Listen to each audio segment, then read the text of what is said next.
And welcome back. This is your man Warrior, and I am going to be doing an in-depth character review of Qui-Gon Jinn. Yeah, he is awesome. I think most people know about him, but I have not yet given him his due justice by doing a video, so we will definitely be doing that video. For the purpose of this video, I do have him 7-star, max gear level 11 and at level 80, so that's good. All of his abilities are at 7 or above with the exception of leader. He does make a decent leader, but there are better leaders out there, so I do not put him on my top 10 leader list, and because of that I have not developed his leadership ability that much, but he definitely has a good leadership ability, which we'll go over. Now his base power is around 8100. You can get that to about 9100. You can gain about 1000 through mods. My mods, if you look to the right, are kind of subpar for him. I'll tell you how to mod him, and then I'll tell you how I actually have him modded because I'm using what I have. But I've got him about 500 over his base stats. His base speed is he's pretty dang fast. He's in the top 15 fastest characters in the entire game, so that is good. That's going for him. He does have about average health for a non tanky character. For the healers and tanks, they're a little bit higher, but for an average character, around 14,000 health, 14,000 protection is about average, and you can of course boost that with the mods. So let's go ahead and figure out first where to find him. So if you come over here, you'll notice he's in the Cantina shipments, and he's at the very, very bottom. Qui-Gon Jinn, very bottom left. I, in my opinion, would highly recommend making him your #1 farm, #1 priority in the Cantina battle store. And that is just because of his usability, which, by the way, if you don't want to watch this entire video and you just want to know my rundown really quick, he is a Galaxy Star rating of 5, which is the highest that it goes. He is usable in every single area of the game. He is still used in Arena often. He's used by many people in the raids, or at least the raid that we currently have, the Rancor raid. And then he will be usable in the new raid because he's Jedi, and of course Jedi gain like 15 health every beginning of their turn and whatnot with the new raid. So he is extremely usable. He's going to help you unlock the defense mods with the Jedi mod challenge and just a bunch of other things. So I highly recommend he's the #1 farm from the Cantina battle shipments. Now I did mention he's at max gear. He is gear 11 with 6 slots for available future gearing, and of course the new raids coming out, and they will be giving us new proprietary gear, which will be the ones that go into these particular slots to get him up to gold. So I'm pretty excited about that. Gear 12 will be gold. We've seen those characters in the game. We just have never been able to take our characters to that high a level. Now he is really easy to gear. He's actually one of the easiest characters in the entire game to gear. He's in the top 5 easiest geared characters. He also does not cost much as far as gearing. He costs about 337,000 credits for all of the gear to apply all that gear to him. And he has 3 raid gear parts, which is average, but his purples are only 360, which is nuts. That's batty. Anytime you can get below 400, that character is a character you should farm no matter what, because if it's that easy to farm, you can get him maxed out and you'll just be another max character on your lineup. But for sure, his gearing is one of the best in the entire game. Super easy.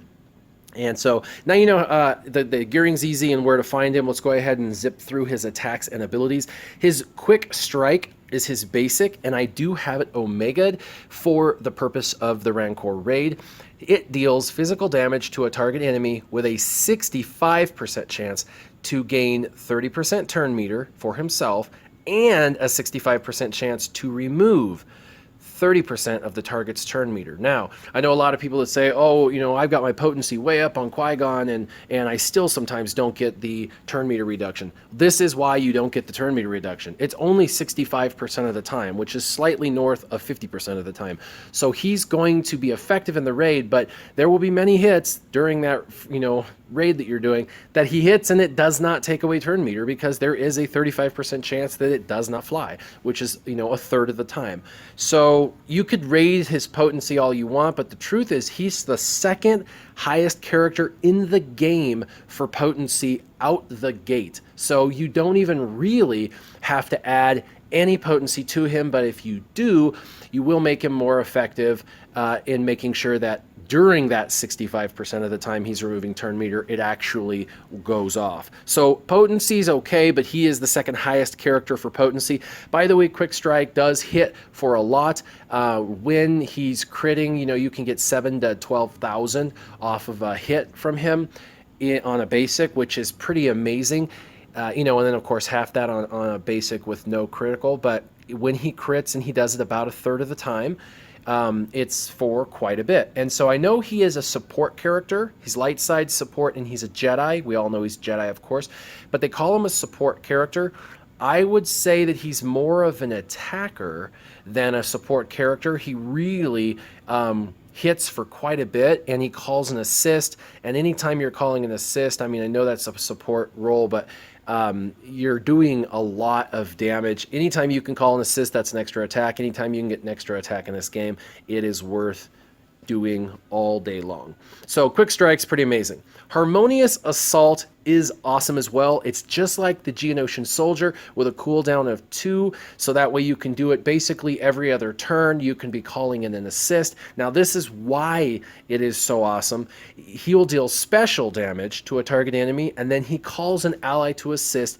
The ally that he calls to assist will actually deal 75% more damage, and if they crit, that's 75% more of their critical damage that they normally apply. So this can make for a devastating 2-hit combo if he hits and he crits, and then they hit and they crit and get 75% more. Between the 2 hits, you can literally one-shot hit some of their weaker characters, such as Rey. So Harmonious Assault's amazing. If I Omega this, that assisting character not only would deal more damage, but they'd get 20% max health recovery to the assist. So not only would they do more damage, but they'd actually gain life. And so that anytime you can gain life in a battle, that is, subsequently through like one of these abilities. That's awesome. So Harmonious Assault, one of the best top 3 assist calls in the entire game.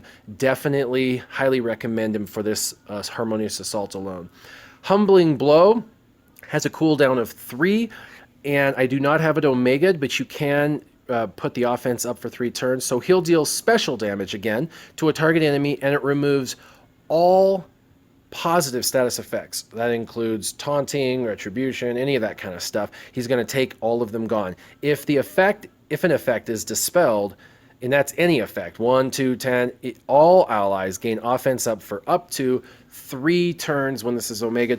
Offense up for 3 turns, that's great. So he takes the taunt away, and now everybody on your team has offense up, which is a plus 25% on offense. So now everybody's going to hit for a whole lot harder, and now they don't have to hit the tank anymore.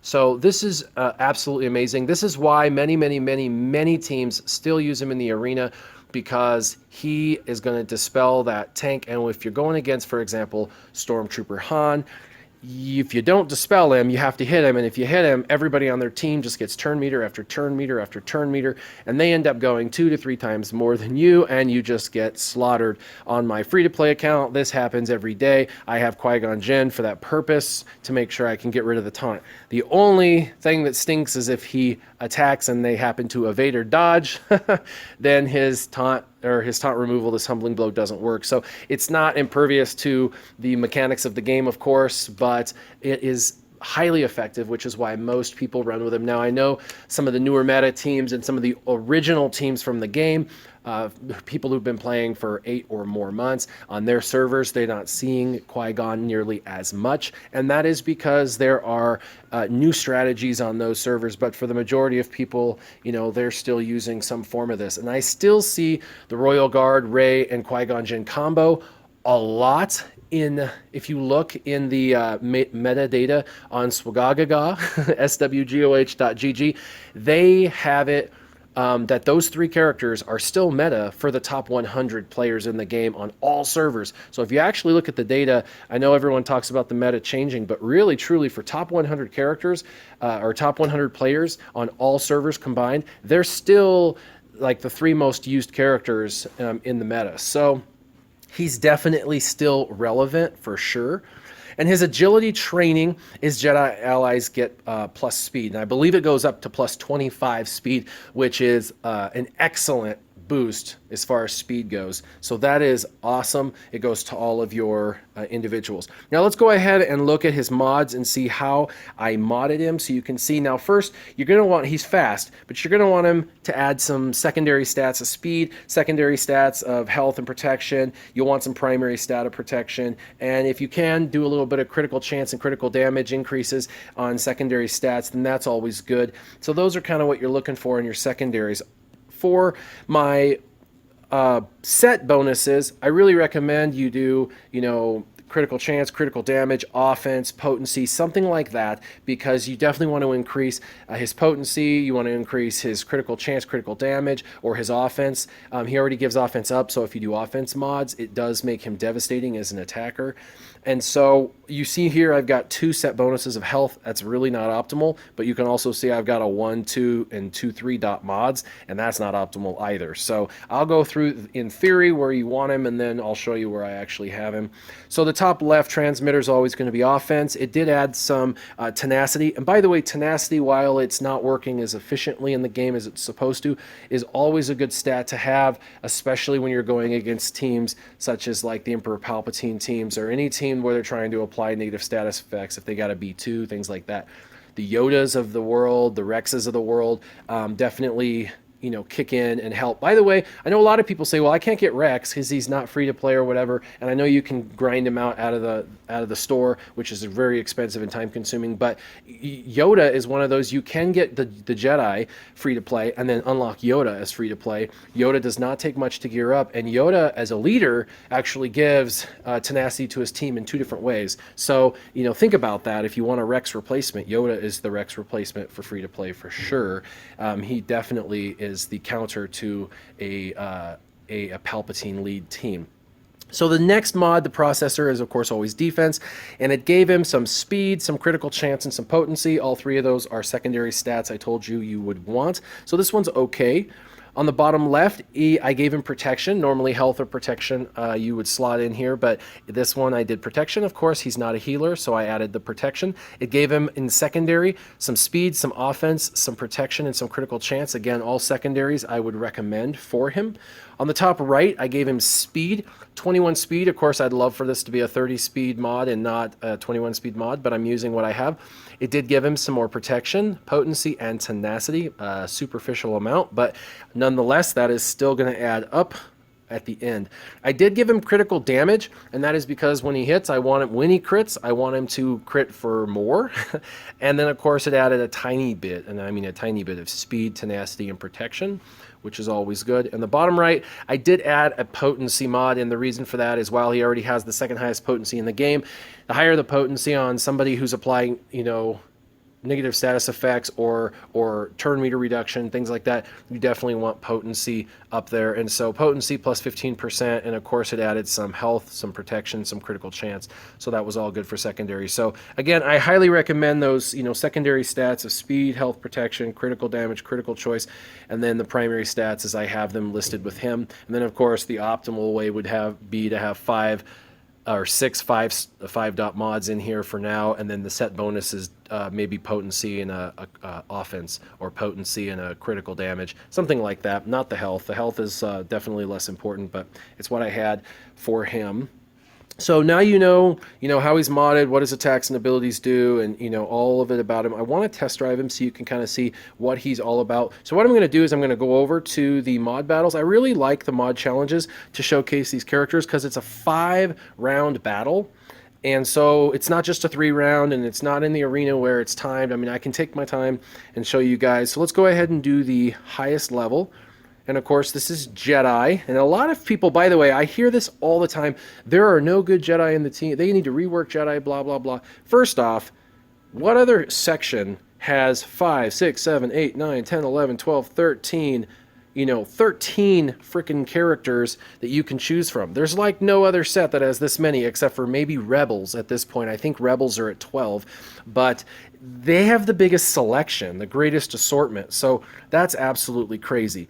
And, we'll put Qui-Gon in, but Qui-Gon's amazing. He's a Galaxy Star rating of 5. Then you've got Anakin. He's a Galaxy Star rating of 5. He's one of the best Jedi, one of the best attackers in the game. People are in the new meta are using him for his AoE and for his ability block. He can hit somebody and give them, health immunity and buff immunity, and that is awesome. Of course, Barriss is one of the best. No, not one of. She is the best healer in the game, hands down. No argument there. She's absolutely better than any other character for healing. And then of course you've got Ayla Secura, who is an amazing character. The new meta, or anyone who's using counter teams knows how amazing she is. She stuns on a critical, so of course you want to get her critical chance and critical damage up. And she's a great counter character. And then of course I've got all these other characters to choose from. Kit Fisto was just reworked. He works awesome now since his rework.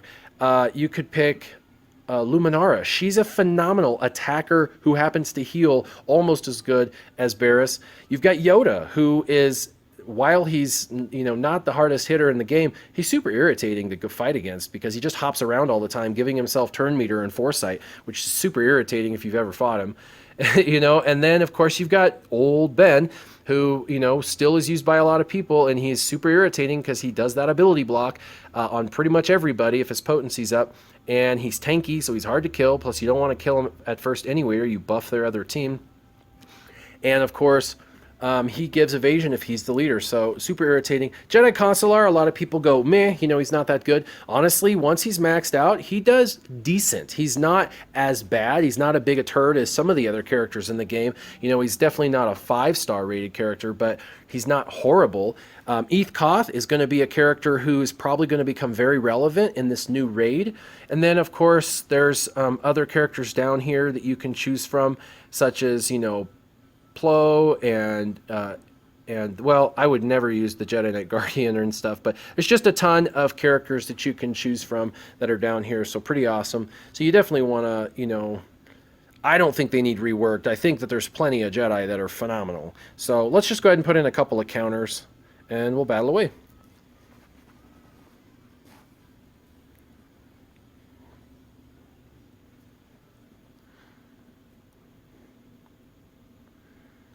Let's go ahead and start with an AoE. So let's go ahead and start with his Harmonious Assault. And then let's go ahead and just do Kit's Basic. He hit for, 5,500. That's not bad. Let's do Ayla's Basic. Yeah, 5,100. Let's go ahead and just do her basic, which everybody gains life on, again, which is amazing. Let's do his basic, 7,500 almost, 7,445, 7,500. That is not horrible at all on a basic attack. Again, I would call him an attacker. And she did a critical, so she stunned him, which is great. Let's finish him off.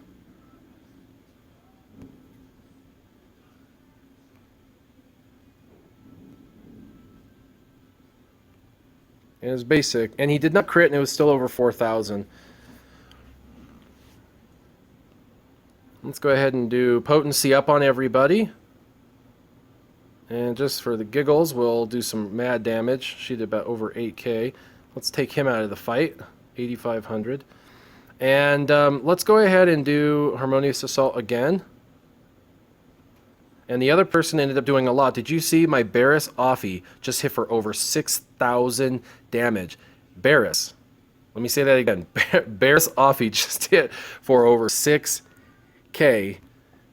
She's a turd, by the way, for hitting. She's not very hard of a hitter, but I mean, that is well worth having for sure.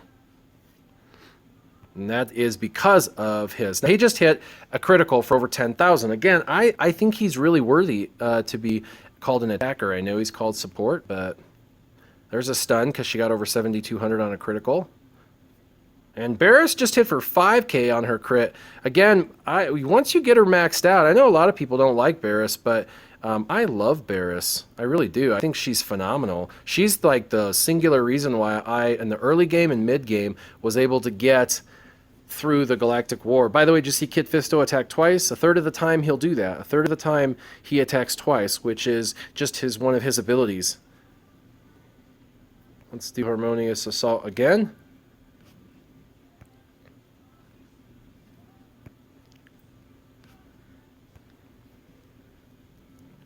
Man, my Kit Fisto's doing all right. Like I said, after his rework, he's now farmable too, and so I highly recommend him.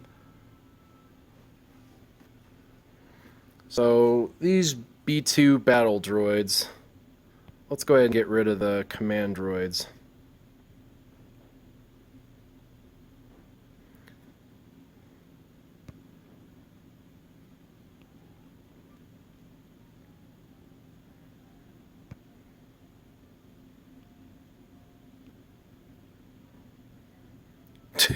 Two retaliations, and he gets to attack a third of the time twice, and so he actually retaliated twice, which is awesome. And she just retaliated. And then she hits again, she counters again. Yeah, she's pretty awesome. And I haven't had a chance to do Humbling Blow yet just because there haven't been any positive status effects, so he's not going to give anybody offense up, but let's go ahead and take this guy out. It does deal a decent amount of damage. And now let's focus on these B2s.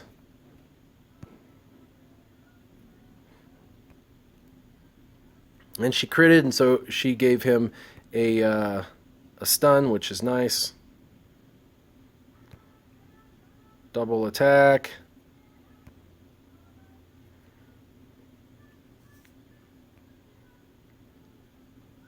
And there he attacked twice again, so he did 11K between those two attacks. Like I said, he goes off quite frequently. I know Kit Fisto is one of those I've been requested to do a video on, and I will here sometime soon do a video on him for sure. He's definitely worthy. Let's do another. You can see how often I can use this double attack. It's just quite a bit.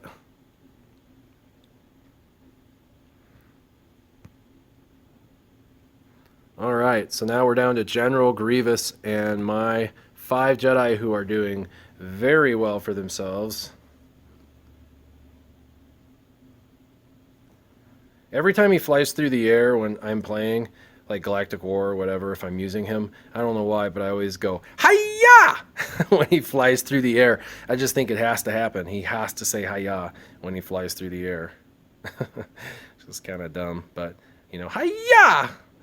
Just fits. Because that's not ever what he would say, but that's just what I say. Anyway, so you can see how amazing he is. Oh, look at that. Let's see what we got. A health defense mod. Blah. Okay, never mind. Anyway, I love Qui-Gon. I think he's a very, very versatile character, usable in any part of the game. He's got past usage, current usage, and he's definitely going to be relevant in the future. He's an easy farm. He's one of the first I would farm out of that store for sure, out of the squad cantina. And I just think overall he's a phenomenal character. So as always, if you like the videos, like, subscribe. You can share these with your guildmates. And as always, keep your gaming on. Warrior, out.